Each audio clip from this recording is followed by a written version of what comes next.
ગુજરાત કોંગ્રેસ પ્રદેશ પ્રમુખ Shaktisinh Gohil press conference કરી રહ્યા છે, સીધા જઈશું ત્યાં. બીજો ફેઝ ક્યારે? આ સવાલ સૌના મનમાં હતો. પહેલી 4500 કિલોમીટરની યાત્રા હતી.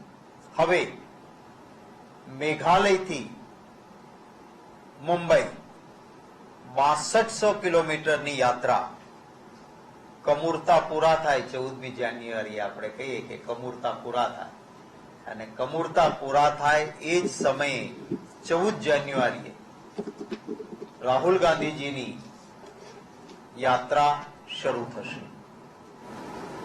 આ યાત્રા જે શરૂ થવાની છે એમાં મેં આપને કહ્યું એમ 6200 કિલોમીટર 14 રાજ્યોમાંથી આ યાત્રા પસાર થશે, અને આ યાત્રાનું નામ આપ્યું છે ભારત ન્યાય યાત્રા. આ દેશ આઝાદ થયો ત્યારે મહાત્મા ગાંધીજીએ કહ્યું હતું કે રાજકીય આઝાદી એટલે આપણે સંપૂર્ણ મેળવી લીધું છે એવું નહીં કહી શકીએ. જ્યાં સુધી દેશમાં સમાનતા બધા માટે ન હોય, સામાજિક આઝાદી, આર્થિક આઝાદી અને રાજનૈતિક આઝાદી એ પૂર્ણતઃ મળે ત્યારે જ સાચા અર્થમાં રાષ્ટ્ર આઝાદ થયું ગણાય.